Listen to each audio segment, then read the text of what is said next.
Hey there, and welcome to YAS, a stripper podcast.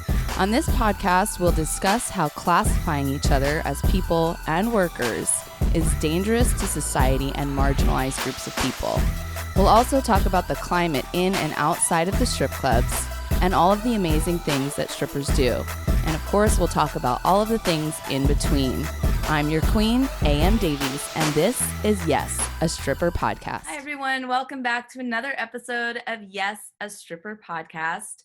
I've been really curious lately to know how all of you are doing out there and how you think your friends are doing as well.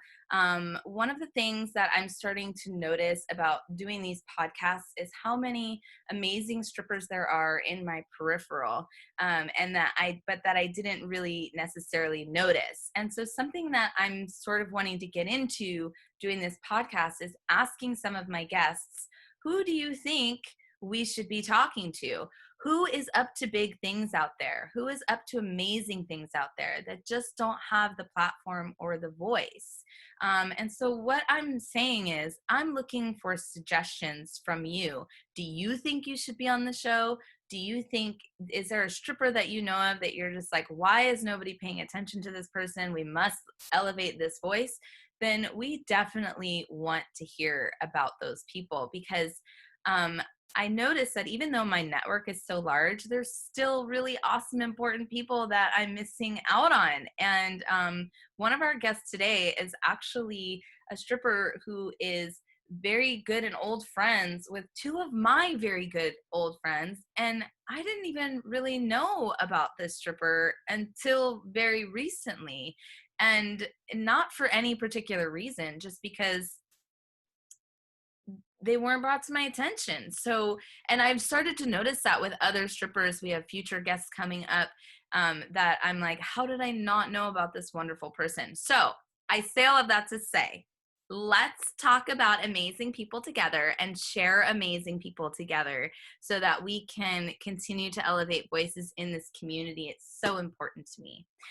So I'm so excited to welcome to this podcast today, Andre Shakti. Thank you so much for joining me today. How are you? I am so excited to be here today. And I also really enjoyed your unconscious use of fisting hands when you were like, I want people to talk to me.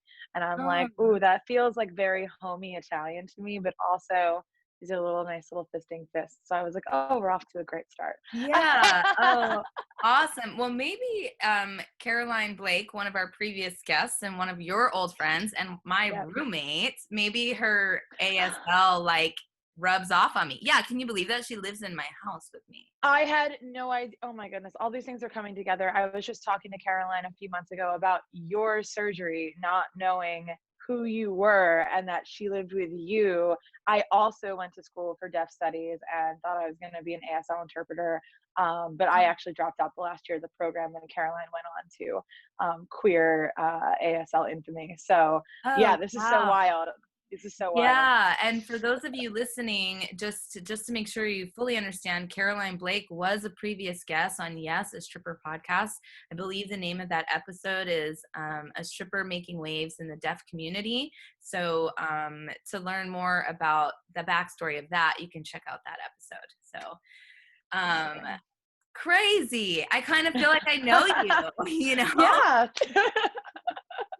Amazing. Yeah.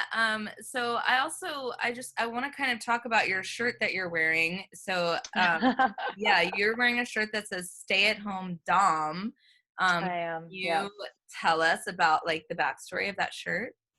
Totally. I also want to call out that I did not wear this intentionally because truly, as you can reinforce, I did not know we were doing a video call Right. today. Right. So this was just like we're going to have a nice audio call and I'm going to wear my favorite shirt, which happens to be one that I created. Yeah. I create a few different lines of sex worker positive clothing with slogans like sex work is God's work, sex work does not equal trafficking, someone I love is a sex worker, and stay at home dom because I am also a full-time dominatrix and I have a dungeon that I operate out of my house. So once I built my dungeon last year, I was like, wait a minute, now I can truly be a stay-at-home dom. And with COVID, it just became even more relevant. Yeah, of So course. yeah, this is one of the tank tops, t-shirts, sweatshirts, cropped hoodies, all that good stuff that I put out when I have the time. Amazing. Yeah. Yeah.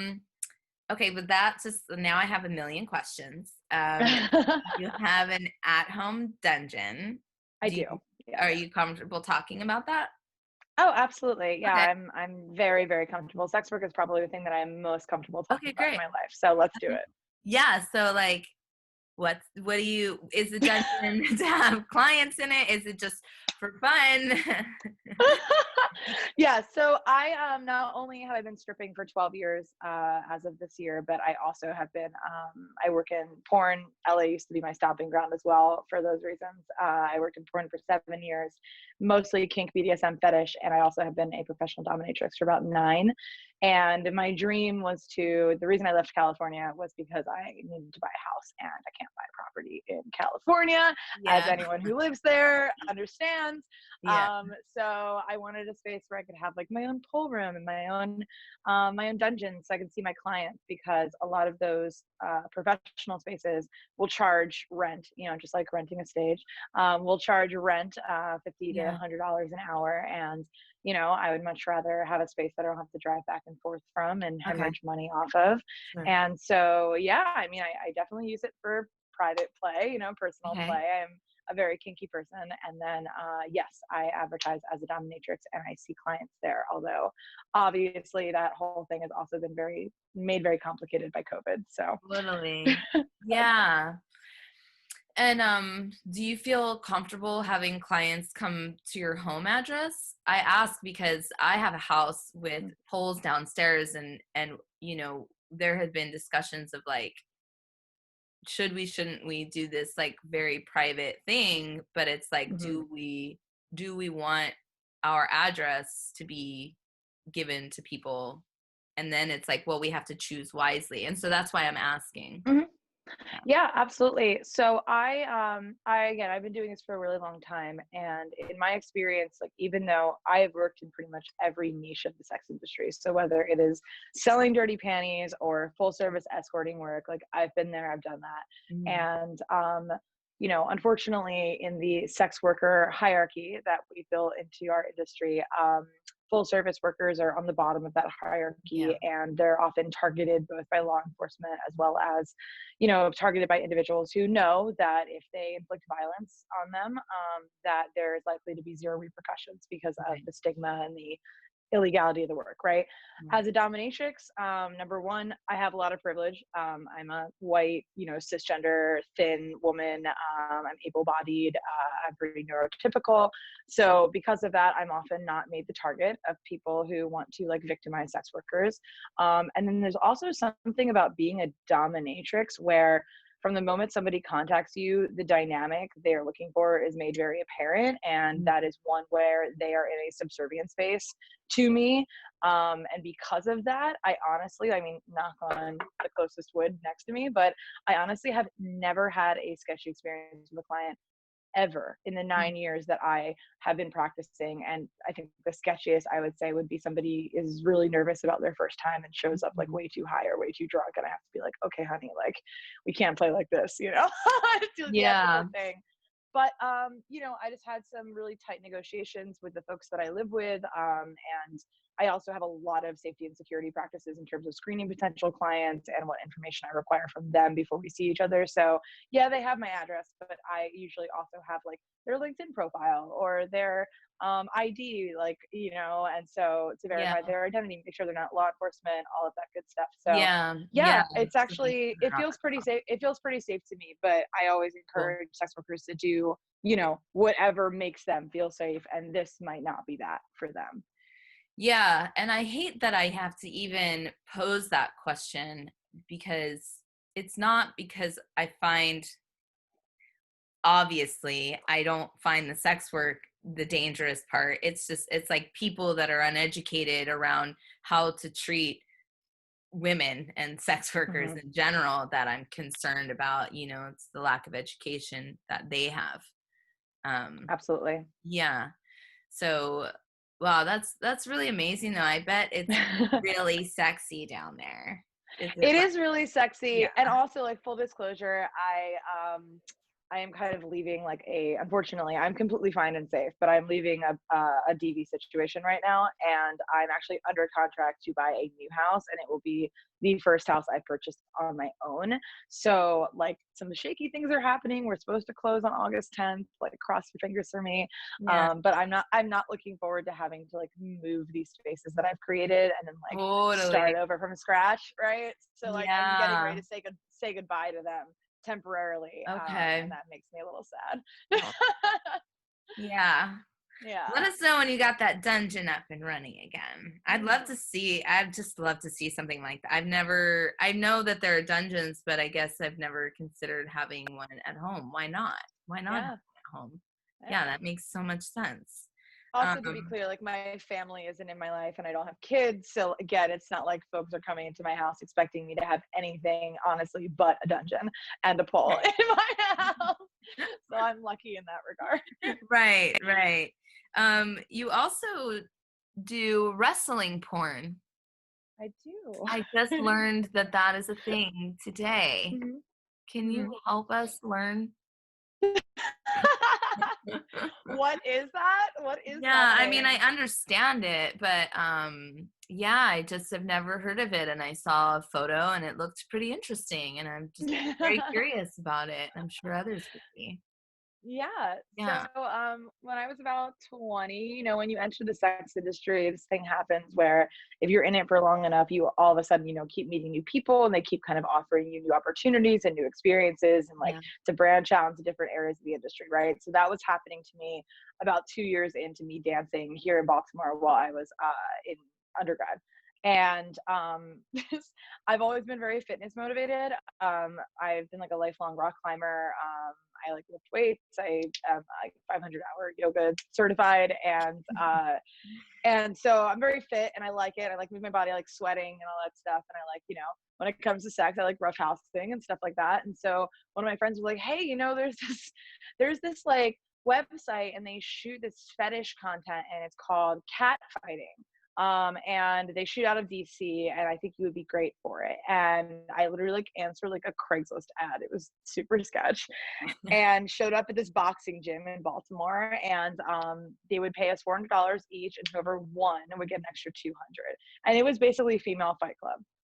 And like they didn't give us any instruction, any safety tips. I had at the time no formal like martial arts experience, and it was literally just letting girls go at each other, and it was wild. And I did that for a while before basically somebody else was like, hey, there's like a more legitimate way to do this. There's this website called King.com out in California. They shoot this website called Ultimate Surrender. You basically, and I'm a big old queer mo for anybody who is curious, but they basically shoot women wrestling each other and then like the loser gets fucked with the strap on. And I'm like, well, that sounds amazing. I had literally never considered porn before in my That's life, but so I was like, cool. that sounds great. So now I'm like 22, like flying out to San Francisco back and forth to shoot for this website, Ultimate Surrender. And then there are like a few other websites in that niche kind of fetish market. And that's actually also what makes up a big part of my domination clientele is this subset genre called fetish wrestling, where guys just pay me lumps of money to wrestle them topless or in a bikini and make them submit. And at this point, I have 6.5 years of Brazilian Jiu-Jitsu experience under my belt. I finally decided if I'm going to do this, I should like train, and so I don't get like, disastrously injured or something, Yeah. because it's not like we have health insurance. So yeah, that's a big Hold on, subset of hold what I on, hold do. on. And oh, Did you learn jujitsu to be better at wrestling porn? yes, Okay. yes, yes. Okay. So when I hit Ultimate Surrender, those girls were like crazy talented. The women who Yeah. were running the website were all like bodybuilders and like martial artists and like black belts in like BJJ and Taekwondo. And they actually did a really good job of like, even if the girls had like no wrestling experience, but they wanted to do this website, they would like have them in an hour early and they'd be like showing them positions and they'd be like, giving them safety information. And for that, like I credit them. Although if anyone's familiar with Kink.com and all of the crazy ass like electrocuting people and hanging people from the rafters, like websites they have. Ultimate Surrender was the website that ended up having the most injuries consistently Mm. on like a year-to-year basis, because it's real. A lot of people look at it, they think it's fake, it's staged, it's choreographed. It's real, and we don't get workman's comp. So yeah, I think they eventually changed a lot about it. We used to have like 6-hour shoots where we would be wrestling for like 5 hours in like just insane. I mean, we got paid well for it, but just stuff the human body should not should not be doing. Wow. I had no idea this was a thing.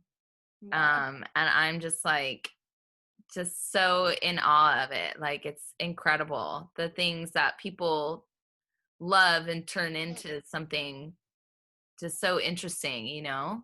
Yeah. Yeah. One of my favorite things to ask new clients, especially with wrestling, is like, where did this come from, right? Like, how did this fetish start? Because I'm a sex educator as well. I'm always gonna like approach it from like an educational standpoint, and it gets me like excited to learn like what people's roots are, basically, like for their kinks. And so, a wrestling guy once told me like, I was 6 years old and I had a babysitter, and we were fighting over the remote control, and to like keep the remote control away from me, she like put me like in like a scissor between her legs and was holding me there while like dangling the remote control. He was like, and that was the moment that I developed this fetish. And I was like, it's so cool. Like, it's Wow. so crazy. Wow. That is so interesting and awesome. Mm-hmm. I just love that. Thank you so much for sharing that. I'm so stoked that I stalked your Instagram account. Yeah, so speaking of you being a sex educator, which totally made my head go ding ding ding ding ding. Because we need so many more. We need sex educators. So important. You did something. Well, first of all, you have a podcast, correct? I have an advice column. An advice. I had an advice column, and then I do we just went on hiatus for the month of August because I'm moving and everything's going crazy. But I also have a Facebook, I just said FaceTime, Facebook Live series called Let's Go Live with Andre Shakti, That's what it where is. I go on Facebook Live like every Tuesday and Sunday night and talk about a different sexuality, intimacy, sexual safety related topic. And we don't record them or anything like that, but I like using Facebook Live because I'm like super committed to making Facebook sexy again, and B, because it's really accessible. Like, people don't have to go buy like Eventbrite tickets or like Right. download a new app or something. Most people have a Facebook page. Yeah. So, and they can just hop on, whenever, and I do sliding scale so that everybody can participate wherever they're at financially. And yeah, so I've been trying to keep myself very busy, particularly during this coronavirus time, where like Right. all of our traditional avenues of income are being compromised significantly. Yeah. So Yeah, you spoke about, or you had a topic about prep. I did. Yeah. Yeah. Mhm. And that's something that I remember seeing the ads come out for it, and I didn't know enough about it, and then I had mixed feelings about something I didn't know enough about, and I still Mhm. don't know enough about it, and so I thought that was really interesting, that you were talking about it, and I was wondering if you could give us a little taste of what you talked about in regards to prep and what prep is. Totally. Yeah. So I teach a lot about like risk assessment and harm reduction, especially as it pertains to HIV transmission. And so I do a class called, all about PrEP and PEP. And those acronyms stand for: PrEP is pre-exposure prophylaxis, and it's otherwise known by its generic name, Truvada. It's a medication put out by the company Gilead, which is different from the Handmaid's Tale. And it is a daily medication that prevents the transmission of HIV, and it is 99.6% effective, I believe, although please don't quote me on that. It's very, very high. And, but it has to be taken daily. And a lot of folks have a lot of misconceptions about it. They feel as though, oh, I'll take PrEP and I'll be immediately protected from all STDs. And it's like, well, no, you still have to use, you have to do like a risk assessment on yourself, determine, depending on how often I'm having sex, what kinds of sex I'm having and who I'm having it with, how much risk am I putting myself at for other STDs like syphilis, chlamydia, gonorrhea, etc. Right. And so making sure folks know that this is great for HIV, but HIV only, and you should be using other practices in your life. Also about who gets to take PrEP. It has very much been, when we think of HIV/AIDS, I think still like culturally, especially in the queer community, we immediately think of like men who have sex with men, when in fact it's actually African-American women who are at the highest rate of contracting HIV in our country. And people of all genders, could be at risk of HIV depending on, again, who they fuck and how they fuck. Right. And so kind of making it feel accessible to people regardless of whether they're transgender, whether they're trans feminine, trans masculine, whether they're cisgender, whatever their gender, that like PrEP is for them. Like it's not for anybody. And then also tips and tricks on like where to get it, because depending on where you live in our country, it's either, for example, in California, extremely accessible and covered completely by state-funded health insurance, or out here in Maryland, it can be extremely expensive if you don't have an insurance plan that covers it. And so giving people resources for how they can get grants or funding that they can apply towards their healthcare, and also, where to find like clinics, and especially those that are going to be accepting of LGBTQ people, especially since our president just rolled back healthcare protections for transgender individuals in our country, which adds an extra layer of complication. And then PEP is the opposite. It's post-exposure prophylaxis. So that is what you go to, for example, an emergency, like an ER, for if you think you have been exposed to HIV, either through consensual sex or non. And that is a pill, kind of like plan B for pregnancy, that needs to be taken within, I think, 72 hours of infection. And that will also prevent you from contracting HIV if you were actually at risk. But again, accessibility is now depending heavily on, what legislation is getting passed in our country. So, woo! I do a lot of stuff about this. You have so much information in your brain. I do. I have a lot going on up here. I have a little bit of a touch. I just started trying out medication for ADD. So my brain is just constantly, I don't have the hyperactivity, but my brain is just constantly, it feels like it's full and it's just like leaking out, and like I have no short-term memory anymore. It's chock full in there. A lot of it's useless though. A lot of it's useless. It's not all useful knowledge. Well, yeah, like I'm pretty sure that memorizing all 9 seasons of The Office is also useless information that I have in my head. Yeah. Grey's Anatomy for me. But okay. But you are just so full of energy and life. You're just brimming with life. It's incredible to watch, to look at, to see. Yeah. It's like, I'm very fortunate that I get to do what I love. I've been doing what I love for the past 12 years of my life. And, there are lots of ups and downs to being independently employed and being an independent contractor, and not necessarily knowing where your next, buck is going to come from or how much that payload is going to be. But at the same time, yeah, this stuff lights me up like nothing else. So yeah, I love that. You're also part of Sanctuary Virtual Strip Club. Are you just in that show, or do you run that? Or I run that show. I figured. All right. Yeah. No, I run that show, honey. Okay. Yeah, Sanctuary is a virtual strip club that I started the first week in March. We have not missed a show. We've been every Thursday, every Saturday evening. For you West Coasters, it's 5 to 8. It's a little happy hour strip club. And for us East Coasters, it's 8 to 11. And not only was it made to create income for out of work strippers that could not return to brick and mortar clubs, due to COVID, but it also was created to highlight the kinds of strippers who don't often get stage time in brick and mortar clubs. LGBTQ strippers, trans strippers, strippers of color, strippers of size. We have some international folks. We have a girl coming in from South Korea, because there are no strip clubs in South Korea. Mm-hmm. And so we have her coming in. We have a girl coming in from Russia.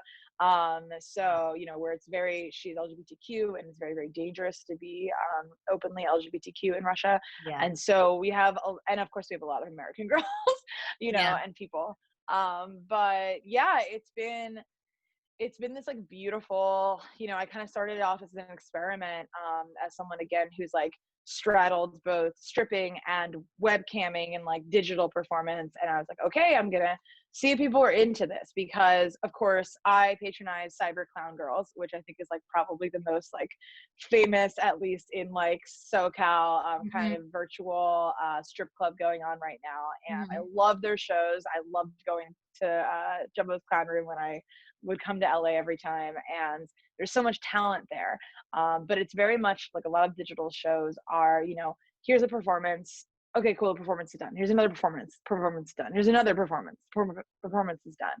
Yeah. And this strip club is definitely for the kind of dancer who loves what they do, loves talking to people, loves interacting with clients and customers, wants to like form that kind of like connective bond and relationship. And so, each dancer, we have 4 dancers every show, and I perform in every show because because I'm the proprietor. And also it's been filling a huge financial gap for me that I encountered, when the clubs closed in March. And then we each get 15-minute sets per hour, and we get to dance at least, one song, sometimes 2 or 3, depending on our moods. And we get to talk to people. We do POV lap dances. People can buy us shots. They can request their favorite music. It's really a lot about engagement. And Totally. yeah, so it's a lot of queers, which is amazing, because also queer people don't really feel comfortable a lot of times going into like very heteronormative clubs, because they're afraid of like people not letting them in, or like, people like customers asking them like rude questions, the girls ignoring them. And so they get to come and hang and party.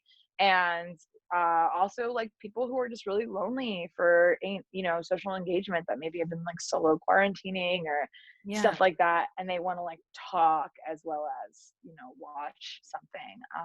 And yeah, it's pretty great. Yeah. Yeah. I'm like, do you want to dance? I would love to. Yeah. It sounds really interesting. And I noticed also so many things to say to you about, okay, first I want to talk about what you're saying about the engagement and the POV lap dances in it. It's reminding me of a conversation that I've been having, and this will be the second time now that I'm talking about it on podcast, but that like the intimacy of our job is just gone now. Like the intimacy that we had like access to hours and hours of personal intimacy from regulars or even new people. We're, as strippers, like that's part of our job, is to be flirting and to be like next to people. And then it was just kind of taken away. And so it kind of sounds like what you're recreating is sort of that type of environment and feel, which we're all desperately missing. Yeah, absolutely. Because you bring up a great point. I've been talking about like the benefit to like the customers and like the patrons, right, who come in, but there's also a huge benefit to the dancers, because you're right. Like when March rolled around, I stopped seeing domination clients for 3.5 months, and I stopped stripping we actually reopened. So I actually went back to work at a real club for a month, and then we just shut down again. Yeah. But I realized it was the longest time I'd spent not doing sex work, not doing in-person sex work.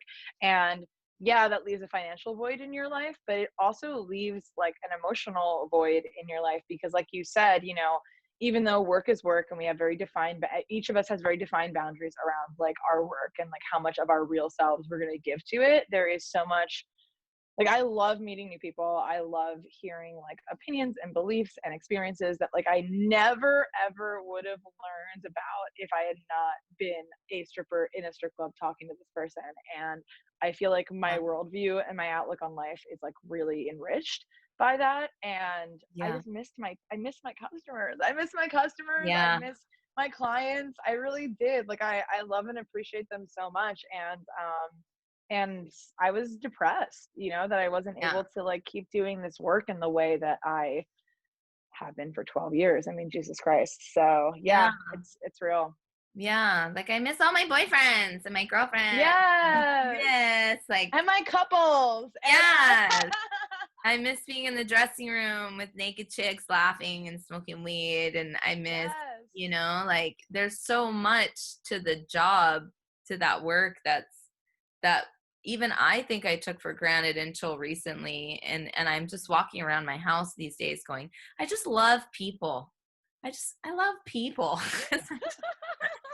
Because I just want to be around energy and people, and we're all missing that. I just imagine you like sitting at a window, like staring wistfully out a window, and like Caroline's just like, "What are you thinking about?" And you're like, "I just love people so much." People. Yeah, I definitely miss the intimacy with randos. I definitely, and it's so funny because I just never would have expected to say that until like, oh wait, that's what's been missing. That's why I'm like, I'm ready for a real boyfriend now. It's like, bitch, because you're not stripping. That's why. Yeah, we all have different intimacy needs. Right. I'm not fed the intimacy that I normally was. Exactly. A lot of people feel that way right now. Yeah. Have you heard of this new, it's not new. Do you understand this? Being turned on and orgasming at the thought of being handed money for sex. Okay. So so the other night yes. And the other night I was like home from bouncing around to different clubs. I literally just bounced around to like 3 different clubs in like one evening over 10 hours and just like made a bunch of money. And then like 2 days ago, I'm like, I have my spread. I have my lady at the bank who takes care of me. I bring like my banded ones and everything. And my partner like walks into the room and just like looks at like this huge table of money and is like, I am so fucking wet right now. Can I help you count that? And I was like, yes, you can. And we just like sat there and we're just like because I don't know about you, it's like not only do I miss everything about the clubs that like we've already talked about, right? But I'm such a filthy human sometimes. I miss the feeling of money on my skin. Like digital money is great. Love my Venmo, love my Cash App, love hearing the little, exactly. But it's not the same as when someone just throws like a bunch of money and you just feel it like little butterflies just like landing on you. And then you're like rolling around in it and you're like, yes, I'm that bitch. Like that's like what I really miss. And so, I completely understand. There has to be a word for that, right? There's a word. I feel like I should know it, but I don't. There has to be a word for like being turned on by money. Well, my friend, I don't know if I'm allowed to say the word, so I'm gonna wait. But she came up with a word. I don't want to say it because she bought a URL, I think, and I don't know if she bought it or not yet. I don't want to make it public. But there is and will be a word for that coming soon. But lately, when I'm like masturbating or whatever, because I'm clearly not having sex right now, I'm like flashes through my head or like make pictures of it raining on me or like literally just rolling around in it or like literally someone handing it to me after I've done something, like all kinds of shit, and I'm like, oh yeah, money. Yes. Oh my but God, not so just money for sex or sex work or being sexy, like money for and it's only happened in the last few months. It's amazing what quarantine is doing to all of our like libidos and desires, right? It's like I feel like I spent the first like month and a half like sex. What sex? I have so many bigger things to worry about, like survival. How am I gonna survive these like for these months, and also I'm like trying to buy a house. I'm like, this is terrible. And then like the like more secure or like stable that I get, like the more like my like desire comes back. So like lately I've been like, okay, like now I'm fucking feeling it, and I'm starting to like figure out some new things that like turn me on that didn't before. And I think that's really awesome. It's not money. I will say I have not masturbated to money, although I fully support your masturbation practices. Thank you. And I'm super happy for you. But yeah, I don't know. I just feel like I'm really excited, like from a nerdy perspective, I'm really excited for like 5-10 years from now when like all of these research studies come out on like the long-term psychological and emotional effects of being in quarantine, of people like going through this in our country, including on like their sexualities, because I will just like pour over that shit. I also went to school for psych, so like I'm a little bit of a psych nerd, but Okay. but yeah, I will like pour over that stuff because that's like what gets me. You know what gets me hot? Research studies. Research studies about human behavior as it pertains to sexual output. So Right. yeah, it's just I think that this whole thing is doing things to our psyches and to you know, to our bodies and to our behaviors that we are like not even gonna recognize or be able to put a finger on it or have the language for years. And I think that Yeah. that's wild. Yeah. Wow. I'm so fascinated by all the stuff in your brain. So Yeah. The cool. next time it's safe to get on a plane, I'm coming out to Cali. That's like I have like all these Southwest points that are just waiting. So I'm Amazing. gonna come out to Cali and we can all have like an in-person hangout. We could just Yeah. like fucking Rock, yes. spit roast each Love other's that idea. brains or something. I love it. Yes. I love it. Wow. Want to be fabulous just like these strippers? Pay attention. It's Stripper Tips. In terms of cleaning your outfits, somebody once told me, I wish I could remember their name so I can properly credit them, but somebody once told me to put a solution of 50% vodka and 50% water into a spray bottle and to hang your stripper outfits and spray them down with the water vodka solution.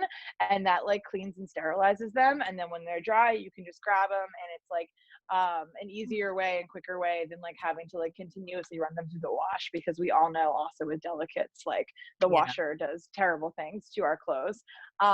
So yeah, so that's my little stripper tip: vodka, water, spray it on, let it dry. Your stripper outfits are fresh and clean. You can throw them back in the bag. I love that. Has anybody ever said that before? Nope. Because the other thing was you were like, give me a stripper tip. And I'm like, but like all these strippers have gone before me. What if I just end up saying like a list of like stuff that they've already mentioned? And so I'm like, oh, fuck. The pressure's on. It's because some of the tips are also meant for civilians, and so they're not all just stripper tips. But Okay. And that's cool. but some are just for strippers, and so I'm glad that we're having this conversation though, so that we can fully explain to our audience this segment.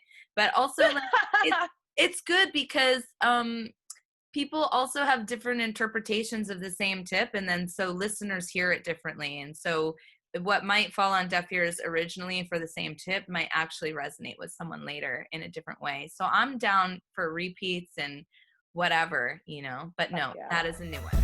Get ready for our rapid fire question round. It's time for 4 for 1. Oh man, this is not a good question for you. I already know the answer. Okay, here we go.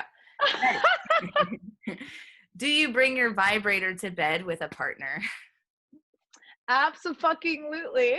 And if you can't because your partner won't let you or is intimidated by your toy, then I always advocate for choosing the toy over the partner.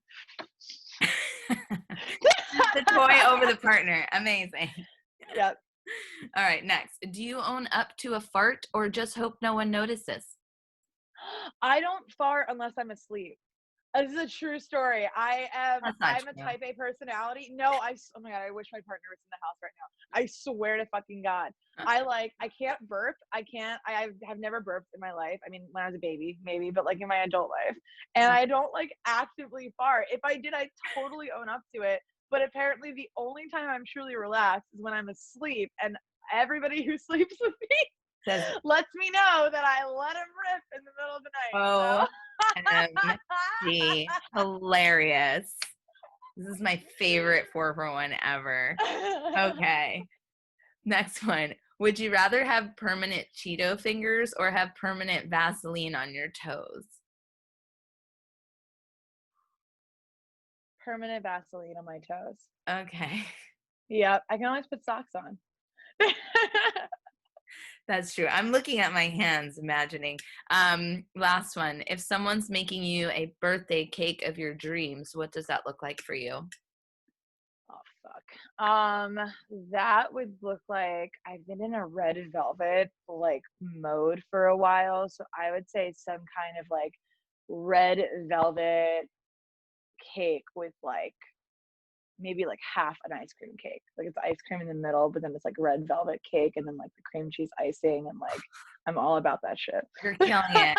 Killed it. So good. I want that cake. Yeah. Also snack time for me right now. So yeah, I know we're talking about food. I'm like, shit, I need to eat lunch. Like yeah. Let's make sure that we tell everyone how they can find out more about you and follow you and learn about, like, where can they learn from you from? Tell everybody everything. Absolutely. So if you are interested in non-monogamy or open or polyamorous relationships, I run a weekly polyamorous advice column called I Am Polyamorous and So Can You. And so you can like submit your questions to be answered. You can apply to be a paid guest columnist on the site. And you can also skim through like the 3.5 years, I think at this point, of archives for free on my website, which is iampolly.net. That's IAMPOLY.net.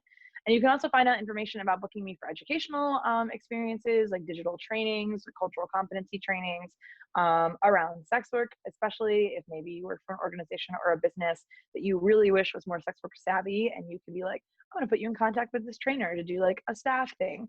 That would be really cool. And I also teach a lot about pleasure and sexual safety and sexual skill sets and stuff like that. I also do intimacy coaching and consultation work, and I do a lot of work with people who are entering the sex industry, as well as people who are exiting the industry and trying to transition back into like a traditional workforce. So all of that can be at that website. And then my virtual strip club is sanctuarytheclub.com. So if you are interested in either attending a show, admission is always $5, and we do not turn anybody away for lack of funds. Or if you're interested in performing for Sanctuary, you can go to the website and check all that stuff out. And then I am Andre Shakti on pretty much every social media platform. I am Andre Shakti on Twitter, Andre Shakti on Instagram, Andre Shakti on Facebook. So feel free to hit me up. I just can't accept any more Facebook friends because I hit the limit, and I'm sorry. I still love you. You're so popular. Oh my gosh. Yeah. Amazing. Is there anything that you wanted to say that you feel like we didn't talk about today? Was there anything like really pressing that was important to you? How about the fact that this entire thing has been so surreal for me, because you are a spitting image of like a spitting femme image of my ex-girlfriend who also lives in Los Angeles. And, like, talking to you this entire time has been like Really? so weird. Totally different personalities, but you're like the stripper version of this person I was with for like 3 years and used to go to Jumbo's with all the time. And how fun. And it's crazy. You're both badass babes. Like, thanks. Yeah, I love doppelgangers. I've heard this before. I think that I wonder if she's the same doppelganger, because I've heard before that, like, I feel like ask Caroline. Ask Caroline. I will ask her. Perfect. Yeah, but no, this has been an absolute delight. I love that this is something that you've created and that you're putting out into the world. And I think a lot of people have such negative opinions of sex workers, truly just out of ignorance. They don't know where to get information about what sex work is, what's respectful, what's not, what's ethical, what's not, what's consensual, what's not. And I think that like the more we can demystify this industry and the more like approachable and accessible we seem, like the more normalized it's going to end up being. So I love that you have this platform. Thank you.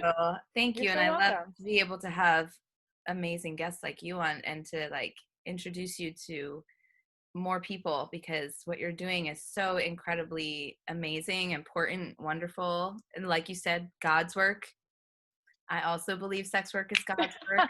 So thank you. If you text me your address, by the way, I'll send you like 2 of these guys. Please do. Yes, I would love to.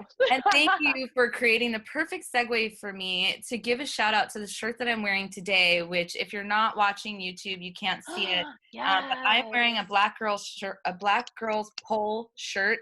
This is one of my favorite shirts in my dresser. I've had it for years, and I've been a huge supporter of Black Girls Pole from its inception. And I was very good friends with its founder, Elijah Franklin, who actually was my roommate for a short period of time. So if you're not following Black Girls Pole, please go ahead and do that. And if you have a shirt that you want me to wear on air and give you a shout out, then DM me and we'll make that happen. And yes, Andre, I want to wear your freaking shirts. Look at that. I didn't even know you did that. I was just like, I'll send you one because you liked it. But yeah, I also love Black Girls Pole. I cannot stay off of their Instagram. So I'm so glad. That's a great rep. Yeah, perfect. Well, thank you again so much for joining me.